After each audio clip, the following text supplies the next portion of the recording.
Good morning everyone. तो चलिए अब मेरे पास एक नया टॉपिक है जो कि है ऑफ बॉब प्रिंसिपल। तो ऑफ बॉब प्रिंसिपल आप नाम ही देख रहे होंगे, आप लोगों को लग रहा होगा कि ये तो बिल्कुल कोई साइंटिस्ट के ही नाम पे बना हुआ है, पर ये बिल्कुल गलत है। ऑफ बॉब कोई साइंटिस्ट का नाम नहीं है। It is not based on the name of any scientist. ये ऑफ बॉब एक जर्मन वर्ड है, और इसका मतलब होता है कंस्ट्रक्शन, टू कंस्ट्रक्ट। तो अब ये ऑफ बॉब प्रिंसिपल बताना क्या चाह रहा है, और हमें पता है केमिस्ट्री जेनरिक का ये भी एक इम्पॉर्टेंट क्वेश्चन है। तो ऑफ बॉब प्रिंसिपल को हम लोग नॉर्मली N+L रूल भी कहते हैं, N+L रूल भी कहा जाता है। ठीक है, N का मतलब है प्रिंसिपल क्वांटम नंबर, ध्यान से सुनिएगा। N का मतलब है प्रिंसिपल क्वांटम नंबर और L का मतलब है एजीमुथल क्वांटम नंबर। ठीक है, अब इसके डेफिनेशन पे चलते हैं। इसका डेफिनेशन हमें क्या बताना चाहता है? The Aufbau principle is a fundamental principle in atomic physics and quantum chemistry that explains how electrons fill atomic orbitals in an atom or ion।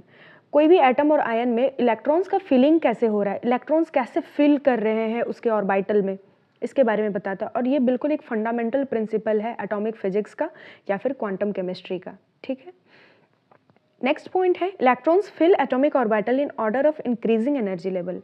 हमेशा ये याद रखना है कि जब भी इलेक्ट्रॉन्स का फिलिंग होता है तो वो इंक्रीजिंग ऑर्डर में होता है, मतलब कि जो लोवेस्ट एनर्जी का ऑर्बिटल होगा उसमें इलेक्ट्रॉन पहले फिल करेगा, उसके बाद वो हायर एनर्जी ऑर्बिटल पर जाएगा। और हमारा नेक्स्ट पॉइंट इसी से रिलेटेड है। This means that electron fill the lowest energy orbital first, then fill higher energy orbitals. Aufbau principle is also known as the building up principle of Aufbau rule. और Aufbau principle को Aufbau rule का building up भी कहा जाता है। ठीक है, मतलब या फिर ऑफ-बॉब प्रिंसिपल को बिल्डिंग अप प्रिंसिपल भी कहा जाता है, जैसे पहले बताए कि टू कंस्ट्रक्ट ही होता है इसका मतलब, या फिर ऑफ-बॉब रूल भी कहा जाता है। ठीक है, अब जैसे बताए एन जो है वो हमारा प्रिंसिपल क्वांटम नंबर है, एल जो है एजीमुथल क्वांटम नंबर है। अब हम लोग समझते हैं कि ये है क्या। एक एग्जाम्पल लेते हैं, जैसे 2s। ठीक है, हम यहाँ पे डिनोट कर दिए हैं पहले से, n is this and l is this. s के लिए l 0 है, p के लिए l 1 है, d के लिए l 2 है, f के लिए l 3 है। मतलब कि ये सारे ऑर्बिटल sp df ऑर्बिटल हैं, उनका जो वैल्यू है l एजीमुथल क्वांटम नंबर वो फिक्स होता है 0, 1, 2 एंड 3।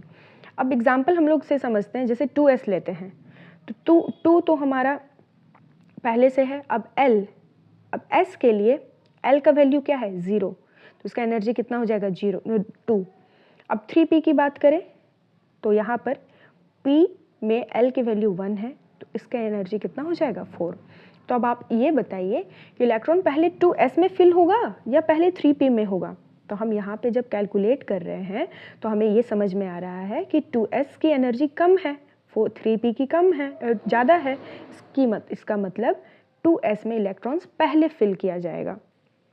अब नेक्स्ट हम लोग आगे इसको समझते हैं। ये डायग्राम आप बना दें तो आपको मार्क्स बहुत अच्छे से मिल जाएगा। जैसे N1, N2, N1 है, 2 है, 3, 4, 5, 6, 7, 8 तक किए हुए।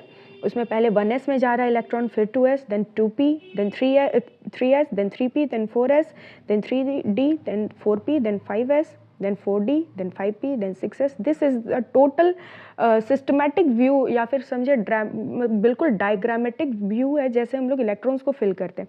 ये आप बना दें ताकि आपको मार्क्स बहुत अच्छे से मिल जाए।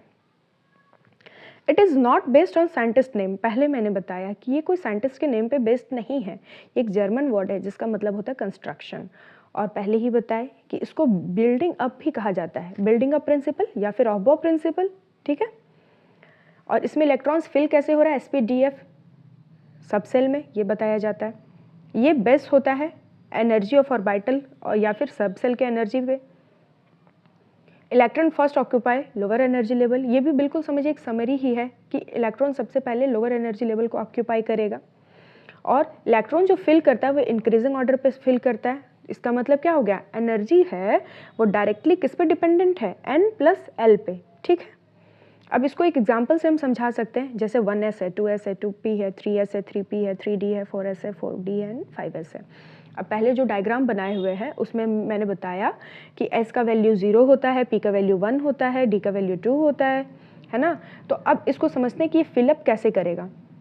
सबकी वैल्यू हम निकाल सकते हैं। 1 अब देखिए 1s के लिए 1 आया, 2s के लिए 2 आया, 2p के लिए 3 आया, 3s के लिए 3 आया, है ना। अब जब आपके माइंड में एक क्वेश्चन आना चाहिए, अब बताओ 2p और 3s में दोनों का वैल्यू 3 आ रहा है, तो क्या दोनों का एनर्जी लेवल सेम होगा?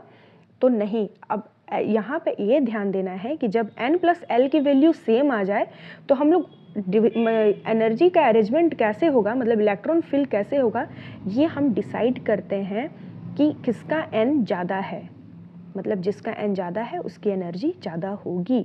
समझ में आई? जैसे कि यहाँ पे देखिए 3s जो है वो 2p से बड़ा है, यहाँ पे हम लोग देख सकते हैं 3s 2p से बड़ा है ना। अब नेक्स्ट हम लोग समझते हैं क्या क्या लिमिटेशंस है अफबाउ प्रिंसिपल के। लिमिटेशंस भी आते हैं एग्जाम में, तो ये लिमिटेशंस ये है कि ये कभी भी इलेक्ट्रॉन कॉन्फ़िगरेशन, कोई भी एटम्स जो आयनाइज कर रहा है उसके इलेक्ट्रॉनिक कॉन्फ़िगरेशन को प्रॉपरली नहीं बता पाता है। तो यहाँ पे ये कुछ इसके ड्रॉबैक्स हैं अफबाउ प्रिंसिपल के। नेक्स्ट ड्रॉबैक ये है कि हम लोगों को ये नहीं बता पाता कि कौन से इलेक्ट्रॉन को रिमूव किया जाएगा। जब भी आयन फॉर्मेशन होता है तो एटम में, तो कौन से इलेक्ट्रॉन को रिमूव करना है। So that's it of Bohr rule. Thank you so much. All the best.